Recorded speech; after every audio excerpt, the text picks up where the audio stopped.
Juneteenth was never meant to be celebrated as a Black holiday. It was meant to celebrate the culture of people who were disenfranchised for a long time, and now you have a home. It's not meant to separate anyone. It's actually meant to bring an understanding of another culture like we understand so many others.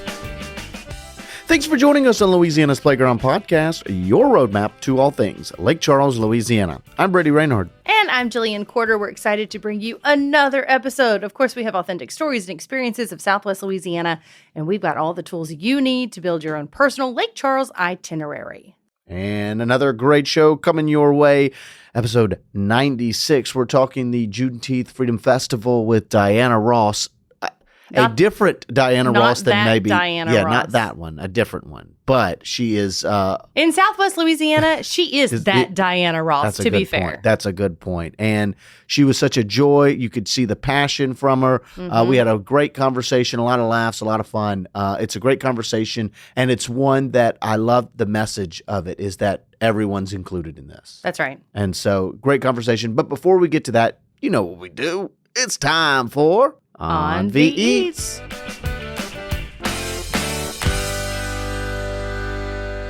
And this week, we head to Honey B Ham, a staple in Lake Charles. It has been decades long where people know where if you want crawfish, if you want holiday items like ham and turkey that you'd want for Christmas and Thanksgiving, you know where to go. And that's what I really love about their business. It's so Louisiana centric because I don't think if you're not from Louisiana, you don't realize how seasonal our food is here. It is very much so. And so they play into that. You know, they're open for crawfish season. They've got certain hours and then for the rest of the year for sure. And I am lucky enough that my lovely boss, shout out, buys a Honey B Ham for all of our managers at work. And so I get a Honey B Ham every Thanksgiving, and it's amazing. It's the best gift you can buy someone. If you're looking for a holiday gift this fall, winter, please buy a Honey B Ham. Consider Honey B Ham. Consider Honey B Ham. It's so good. It's so good. And that is an excellent gift because it's going to feed their whole family. So we eat on that for a while. Yeah, and they do crawfish typically from about January to June. And as you said, that ham, they smoke it, and then they have this sweet glaze that they put on it. They really detailed all the things that they did, and it sounded amazing. Something else they're known for is they do deli and po' boys, but specifically with their deli, they have a battered and fried brisket. Yep. So they get their brisket, like you would typically do, and then they batter it, and then deep fry it, and then put that on a sandwich too. And people go crazy for it. Their gumbo's a big seller. And so, but really at the end of the day, crawfish, their sandwiches, like their ham, as you were talking about, and then that fried brisket is really what they're known for. And that's where you kind of started there with the ham.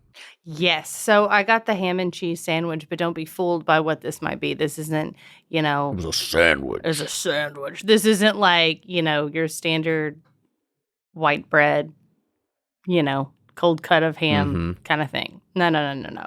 These are giant slices of their smoked ham, what they're known for there, right? With cheese. I wrote down, this is not your mama's ham and cheese. And unless your mama buys Honey B Ham. But then it would be. But then it would be. So this is such a good thick sandwich. It came to the table and it's just giant, right? So this is thick sourdough bread, that good kind of bread that you could eat all by itself because it's just so yummy. It also comes in jalapeno.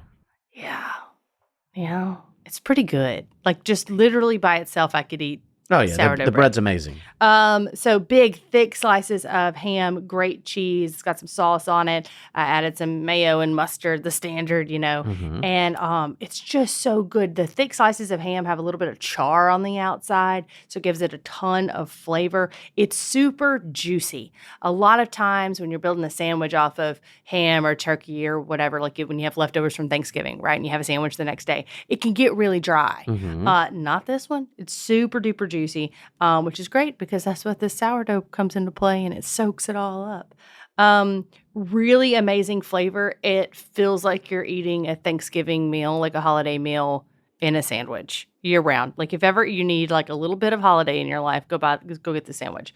Well, a lot of those same notes applied to the turkey sandwich as well, because one of our other table guests got the turkey sandwich and he said all those same things about it. Yeah, it just feels like a holiday. It was really good. So, and it was big. It was quite filling. I shared it because I couldn't eat all of it, to be fair. Wow. So this would feed you twice.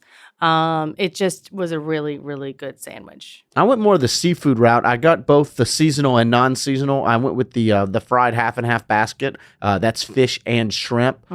Very good, huge, generous portions of fish that were super flaky, delicious battered fish. And I love the batter they use. It's a very thin flour-based batter.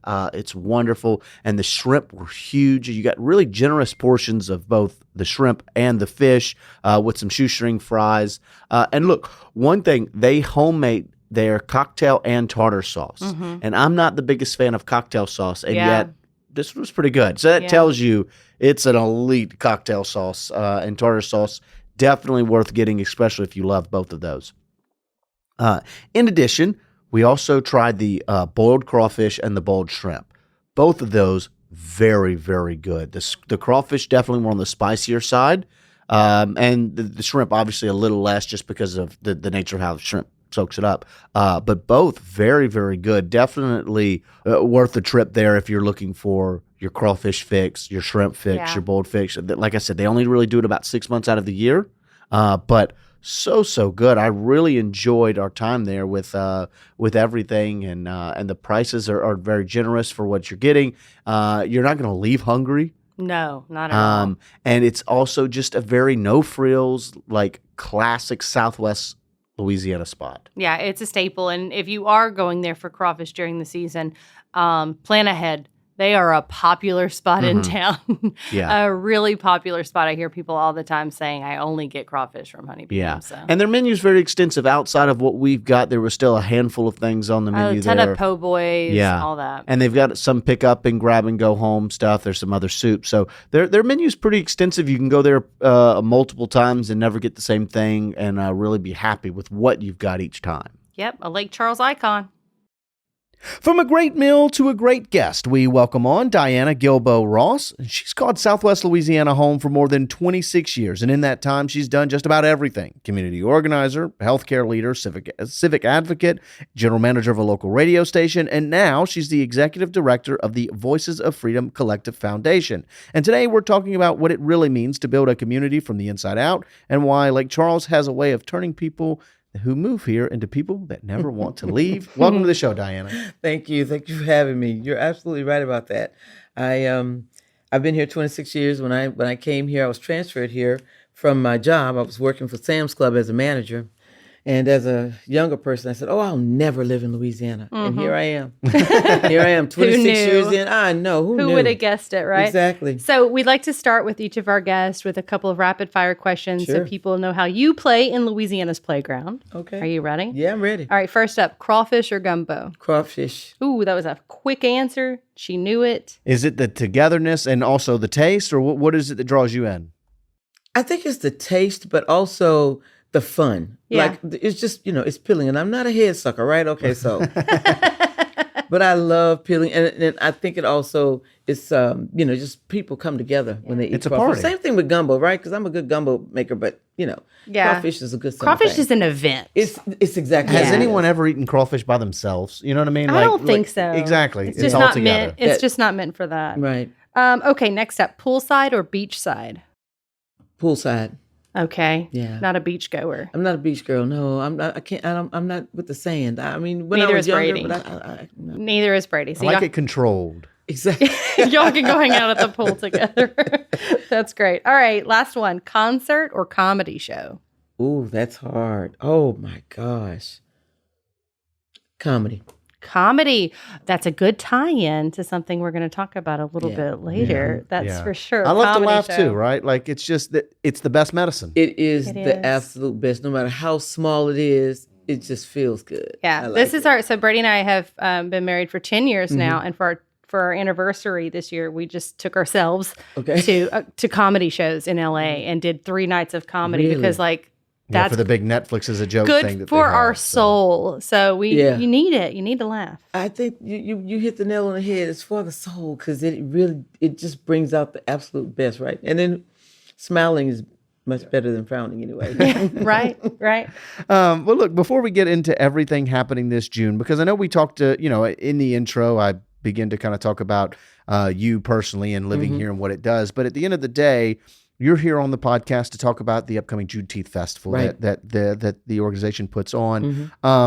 What's your personal connection to Juneteenth, and how did it lead you to running such an ambitious Juneteenth celebration? Well, my personal connection goes way back, to be honest with you.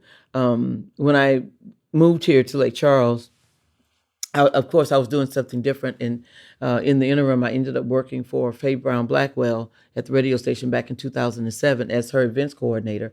And I did her MLK Festival, and then I ended up doing the Juneteenth Festival. And of course, my connection, of course, is because of my culture, right? Sure. That's a natural thing.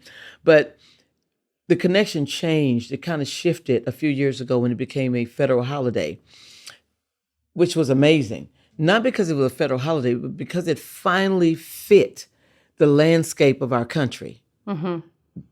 Juneteenth was never meant to be celebrated as a Black holiday.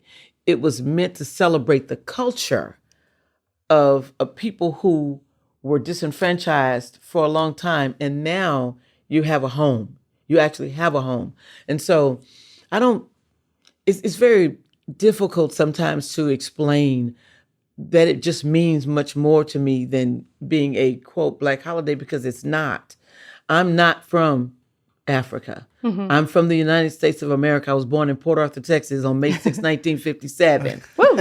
Okay. And so for me, it means I get the opportunity to share with my community and people who look like me and people who don't look like me what it actually means, because all you're doing is celebrating a culture, right? We all eat macaroni and cheese. We all love fried chicken. Come on, everybody. We all love tacos. We love Italian. Come on, let's be real about what this actually is. It's not meant to separate anyone. Yeah. It's actually meant to bring an understanding of another culture like we understand so many others. I like that you said that, because I think a lot of people maybe don't realize that or don't see it that way and feel like, oh, I don't belong at this celebration. It's not for me to be there. But you're saying this is about home, period, for everybody. That is exactly what it's about. So, when SWLA Center for Health Services took over Juneteenth, I won't say took it over, but when we brought the Juneteenth Festival or celebration back in 2019, it had a different look. It had a different feel.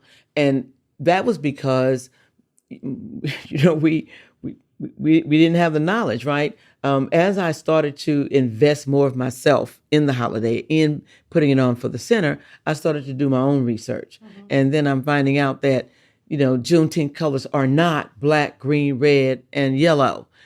They're red, white, and blue, because the colors that have been represented as Juneteenth all this time, you can't even find what I'm looking for on any platform. I've tried Amazon, everywhere. It's red, white, and blue because it's a part of the American foundation. Sure. Right? Absolutely. The flag is red, white, and blue with a beautiful starburst in it, because in the middle of that starburst is the Star of Texas, because that's where and when the slaves were freed in 1865 in Galveston, Texas. So the flag represents all parts of what Juneteenth is supposed to be and what it's supposed to look like in our country. But if you don't know, right, you don't know. And so I did away with all of that. And now, it's represented by the Juneteenth flag and a beautiful logo that was created with the red, white, and blue color. So everything you see from me moving forward is going to incorporate the reality of what Juneteenth is supposed to be in this country. I love that. I love that. It's not yours and mine. It's ours. It's ours. Yeah. And I think as people, as human beings, we have to do better. We've got to embrace what we don't know anything about, right? And so I think if we do that, take away the black and the white and the green and the blue, take all that away and just be okay with being a human being. Yeah. That's it. Yeah. Well, you had said we a few times in terms of the organization that puts it on, the Voices of Freedom Collective Foundation. What is it? How'd that come to be? And ultimately, how did it become its role in making this festival happen? Okay, so the Voices of Freedom came along because once I retired from SWLA and they said, listen, you've been doing this festival for the past 6 years. We're not going to do it because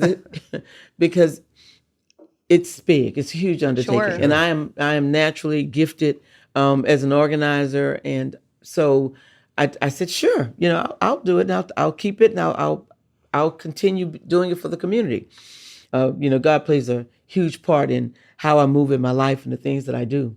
And so as I was preparing to put a 501c3 together for the Juneteenth Freedom Festival, I applied a couple of times under the name Juneteenth Freedom Festival, and it just didn't work.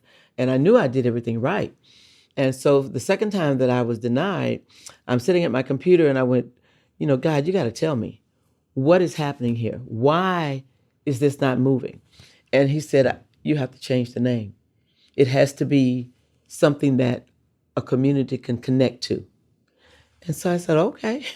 And I just started playing with names, and Voices of Freedom Collective Foundation was where I landed, because I've run for office a couple of times. I've always said that I wanted to be a voice for my community. I want this to be a collective of organizations that do more than just celebrate festivals.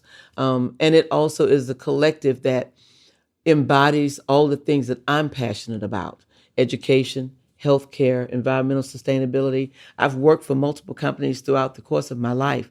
And in those companies, I've always addressed those things. So why not? Because I'm truly passionate about those things. So Voices of Freedom Collective Foundation is a platform where people can actually say they can have a voice in their community.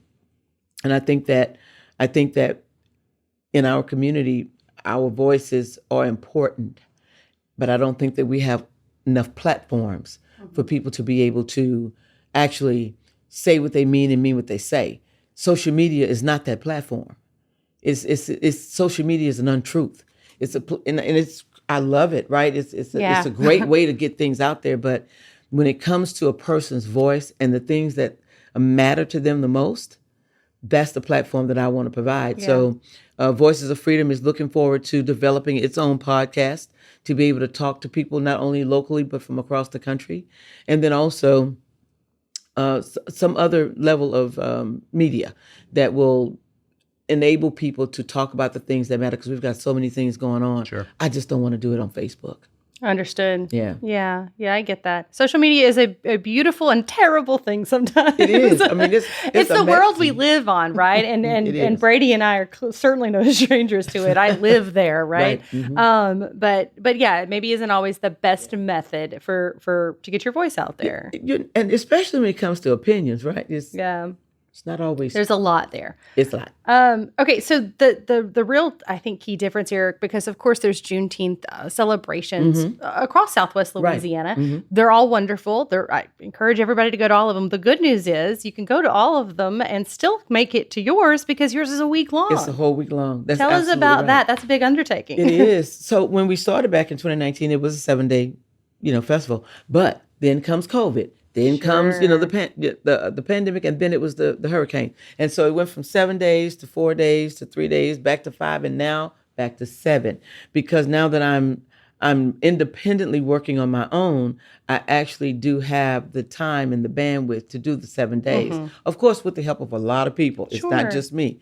But it starts off with a parade and a car show at the Lake Charles Event Center, which is absolutely amazing. And Antonio Duhon is handling that for us. And the next day we have men and women's health, which of course is something that's clear, near and dear to my heart, because I worked in healthcare for 17 years, and I know the disparities there. That's important to me. When people who are underserved and underinsured don't have options, then we as a community suffer. Either way, you can't cut that any other way.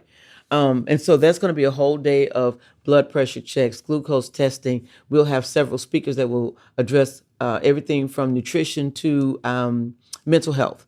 We're looking to have immunizations provided for senior citizens when it comes to shingles and the flu shot or whatever they might need. That day is for men and women to come in and be able to have an assessment of what their health is. At least get some information. Yeah. So that's that day. And then on the 16th, we get Kid Fit Olympics. And it's really not an Olympics, but it's like my, it's kind of like my twist on getting kids in one place to be active, to have fun, to know each other, to understand each other. What a fun time. Last year, it was amazing. We had over 350 kids that attended. And it wasn't just Black kids. It was Black kids and white kids and Hispanic kids and Asian kids and all the kids from our community.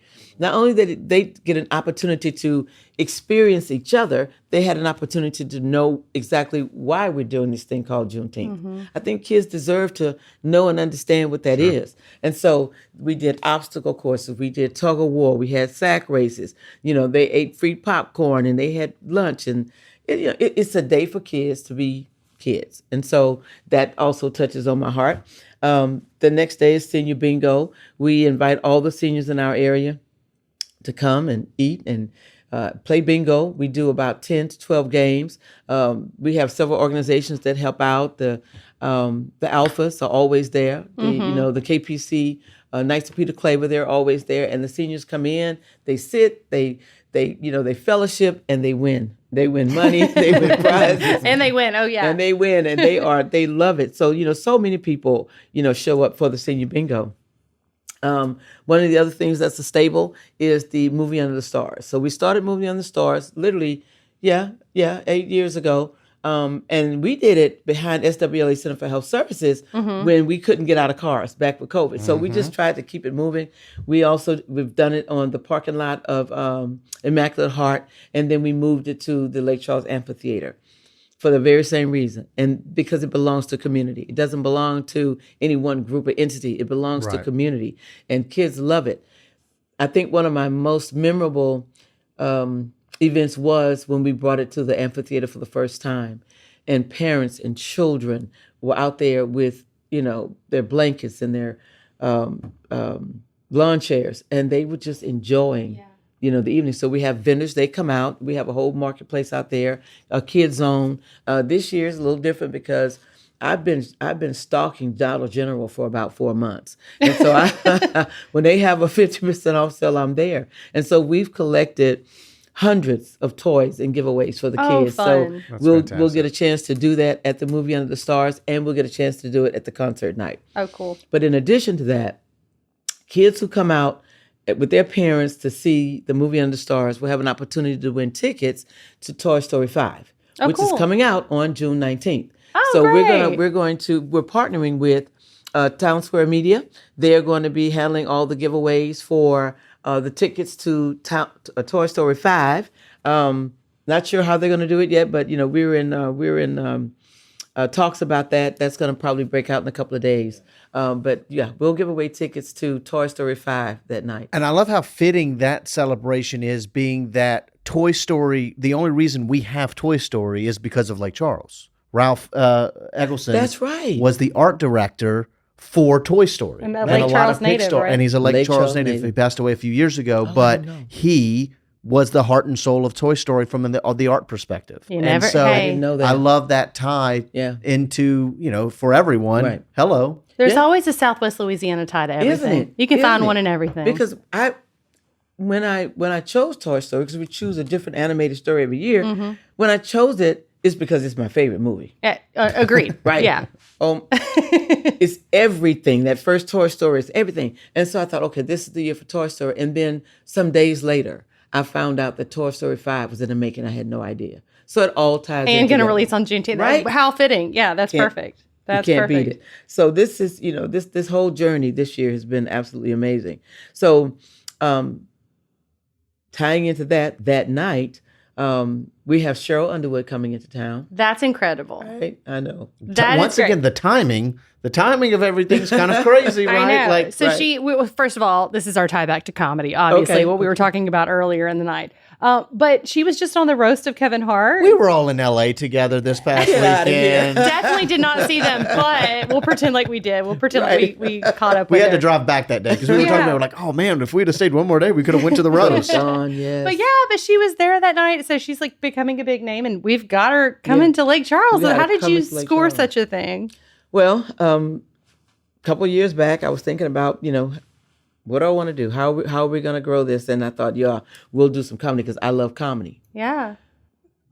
That's probably why I'm still married right now, because we do this thing, like we sit on the back porch and we wait for our time together, and we're looking for comedy. Mm-hmm. Either romantic comedies or whatever. It doesn't matter. It's just as long as we can laugh, right? And so I reached out to a friend and told them that I wanted Cheryl Underwood to come here. And so literally within days, he had me talking to her on the phone. And she is such a down-to-earth, just a real straight girl. And we started laughing, and she said, "Oh, yeah, I think I can do that. Let me check with my people, and we'll see." Next thing I know, I'm getting a phone call saying, "Yes, I'm available." And so we're talking about the comedy show, and she goes, "I've got this thing I want to do called the Great American Talent Search, and I think I want to launch it in Lake Charles." I'm like, "Okay." No, I'm like, "No, I can't do that. I can't do that. I've already got 7 days going on." And she says, "You can do it." She said, "Don't let anybody tell you can't do it. Dianna, you can do it." And of course, that's her personality. I'm like, you know what? And that's all you needed. Right. I was going to say, how often does the talent tell the producers, "You know what? You can do it"? It's usually the other way around. I said, "You know what? I will. I'll try." And so I got started. I had no idea what I was doing, how it was going to be done, because there really wasn't a template in place for it. I just started day by day, and I let the good Lord guide me, and who I was talking to and how I got started with it. And people just started coming aboard. She was amazing. Listen, when I tell you she's so reachable and so touchable, all I had to do was call her up and say, "Hey, Cheryl, can you get on the phone with these people and let them know exactly what your idea is and what we're trying to do?" And she said, "Sure. We'll get on the Zoom." That's and awesome. She got on the Zoom with as many people that I could ever get on and talk to them and try to tell them what this was and what we wanted to do, because she believes, like I believe, this is our country and it is great for a reason. And that's because we all are a part of it. And she said, "I want to do something that brings people together. And I want to do the Great American Talent Search. And if you're a white guy and you sing like Tyrese, I want you on, I want you on there. If you're a black guy and you do country, I want you on there." But the whole point is that people do better together when they can have a common ground, which is laughter, music, dance, and all the things that, we enjoy doing. And so that's how that came about. Right now we are, as a matter of fact, this Saturday, in-person auditions are going to be held in Lafayette, and from 6 to 9 at the Clifton Chenier Hall, and then again here in Lake Charles on the 17th and 18th at Gbo's from 6 to 9. Okay. And then on May the 30th, the 30 people who make it from those 3 auditions, and we're actually doing online auditions as well, they can upload a video of their talent, whether it is singing, dancing, laughing, whatever. They can upload that online at vofcollective.org. And we'll choose 10 from that group, 10 from Lafayette, and 10 from Lake Charles. Those cool. 30 will do the final judging will be at the Panorama House on May the 30th. Hadn't set a time for that yet. I think it's going to be like at 7 o'clock, but it's basically going to be for just the judges. And then from there, we go to the actual talent search competition at the Rosa Hart Theater on June 17th. How many will make that? 10. 10. Only 10 will make it. Okay. Yeah, only 10 will make it. And there is about $5,000 in cash and prizes that are going to be awarded, and an opportunity to do something with Cheryl. She hasn't said yet, but the first place winner will be awarded $2,500. That's great. Yeah. That's great. And it sounds like something she's going to maybe promote around the country. That for is sure. the plan. She wanted to launch in Lake Charles, and then she's going to take it around the country. That's so cool. That is the plan. I love cool? that this might be the birthplace of that. Right? That's amazing. Listen, the crazy part is that people still don't believe it's happening. It's happening, people. It's happening. I love that. And then, I wanted to say, for getting Cheryl specifically, being that, her name is she's obviously been big, and then it's very relevant, maybe is the right word now, being that she just appeared on the Kevin Hart roast, and she's on all of my feeds and this and that and all of that. How do you think landing a name like Cheryl, what does that mean for the visibility of the festival? I think it's huge for the visibility of the festival because, the way my brain works, I'm in 2026 right now, but I'm thinking 2028, the 10-year anniversary of the birth of this particular festival. And I think that it was important at this time to show how multifaceted the festival actually is. So when this thing came about, one of the things that I envision is it being as large as a Contraband or a Pirate Days festival. Mostly because when I first moved here, that was literally, at that time, that was probably one of the only festivals that Lake Charles was doing, and doing at that level. I believe this is something that could be done at that level if we all come together. It shouldn't be just one lone person or one lone, organization trying to do something that brings Lake Charles to the forefront on a national level. I think we've got so many festivals. Why we need one. We need one that's not specific to anything, but that can bring people together. Sure. So that's what Voices of Freedom is going to do. I love that. I love that. And I love that you've scored a big name. I mean, I love it too. Yeah. I mean, she's pretty widely known. Yeah. And I know you know her from the Kevin Hart roast, obviously. But a lot of ladies know her from the Talk. That's right. So she was on the Talk for years as a host. She went back. She went back about maybe a month ago. Okay. She was on there for a week. And of course, she talked about some of the things that she was doing. That's where she actually cut her first spot for us while she was in New York. Oh, cool. I'm Cheryl Underwood and I'm coming to Lake Charles, Louisiana. I love that. Yeah. I love that. And she obviously then has a comedy show the following night. Right. She has a comedy show the following night. That's going to be held at Jibo's. And that's intentional because I wanted to do a comedy club feel. Mm-hmm. That's what I was interested in. We could have done the Rosa Hart. We could have done, that's not. Something more intimate. Yeah. I needed it to be intimate. Those people that are going to come, they're coming. That's why there's two shows. There's going to be a show at 6:30 and there's going to be a show at 7 p.m. Cool. She said it's not for the faint at heart. So okay. So be ready. Be ready. And from there, where do we go? Okay, so from there we have a scholarship brunch the following morning at the MLK Center on Simmons. So in addition to all of these things, and I said, education, healthcare, all that's important to me. So we do give a $1,000 scholarship away to 5 local students, either Calcasieu Parish, Jeff Davis, or Allen Parishes. And that's because JD Bank is our primary sponsor this year for the Freedom and Opportunity Scholarship under the Juneteenth umbrella.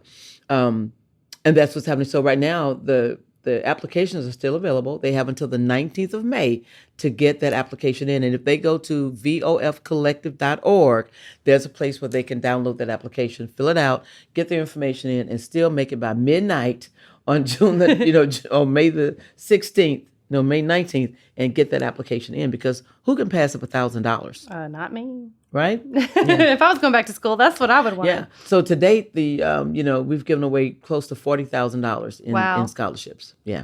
That's incredible. Mm-hmm. Good work. Thank you. Thank you. And then from there.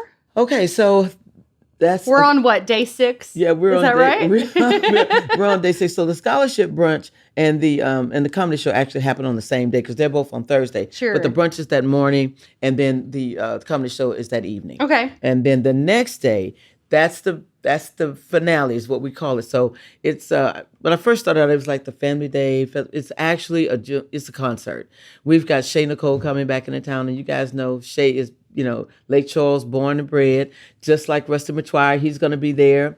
Then we have Jay Acker and the Jazz Quintet. They're going to be performing, and so will Leah Nicole and a few others. A couple of dance teams, and then there's the 3rd annual Sauce Pecan Cook-Off. Ooh. Yeah, that's serious business. That is serious business. So this is our 3rd year, and we award a pot that's valued at $750. Wow. It stands about as high as this table. Yeah, it's huge. And if they go to the website, they can see that. If they're on the Facebook page, they'll get an opportunity to see it. But the Sauce Pecan Cook-Off entry is only $75 for right now if you get in early, and after early bird, then it's $100. But we've had at least 10 to 12 people participate every year. Cool. Very But cool. that day is absolutely amazing. And then we will move into the next day, which is our community cleanup.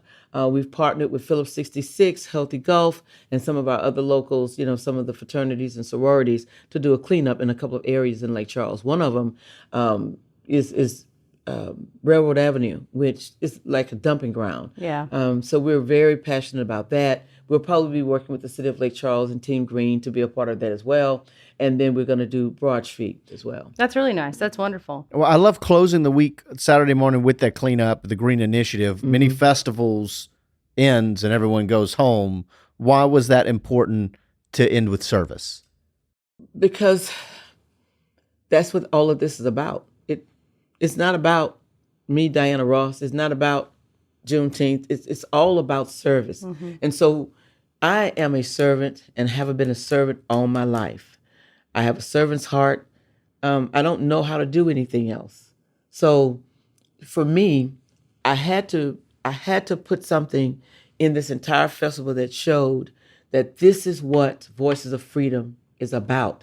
It's not about the Juneteenth Festival. The Juneteenth Festival is an event that we help sponsor. We pull everything together, but when this is all in the washout, this is just going to be so much larger than a festival. It's not about the festival.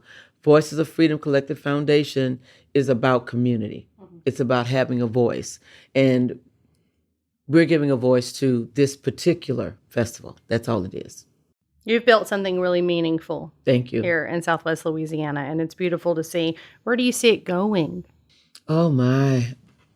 Are we going to have a whole month-long Juneteenth Freedom Festival one day? Well, it would be wonderful. What I would you might have to hire some more helpers. Right. What I would really like to see is I would like to see a collective of festivals that happen in the month of June that can be supported by, by one thing. I'm just thinking kind of outside the box. I don't know.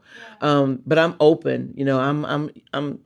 Well, everybody don't think I'm easy to work with. They think I'm bossy, but I'm open. I'm easy to work with. Yeah. I just like things done, decent and in order. I like things done the right way. And the reason I have my hands in it is because my name is associated with it.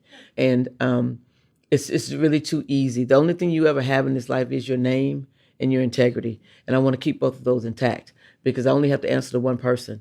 And he's going to ask me how I did things. And so I want to say I done it well. Did it right. Yeah. Well, if anyone has any questions for you about that future or anything about the festival, where should they head? They can head to VOFCOLLECTIVE, VOFcollective.org. They can find out information there about me, and I'm working on the website too. So pretty soon you'll see all of the board members for Voices of Freedom.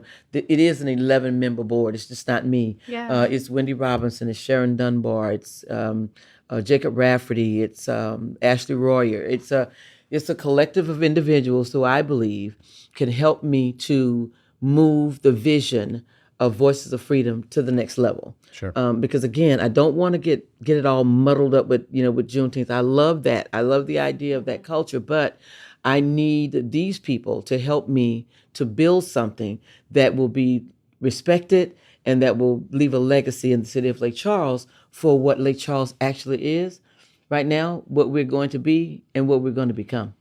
Beautiful. Yeah. All right. VOFcollective.org. Thanks so much for coming. Thank you. I appreciate you calling and having me on. I appreciate that a lot.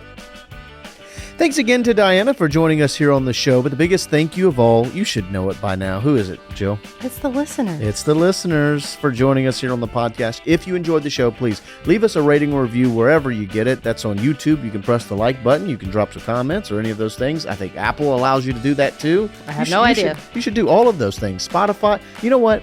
If you could take time out of your day, go to every single platform. Don't ask them to do that. Stop. Leave us a rating or review. We really do appreciate it. That always helps us grow our audience and further share the unique experiences that Lake Charles and all of Southwest Louisiana have to offer. Go to visitlakecharles.org/podcast for more episodes, advice on where to eat, and events that are happening this weekend. I'm Jillian Corder. And I'm Brady Raynard. Thanks again for coming to play at Louisiana's Playground. Sit you.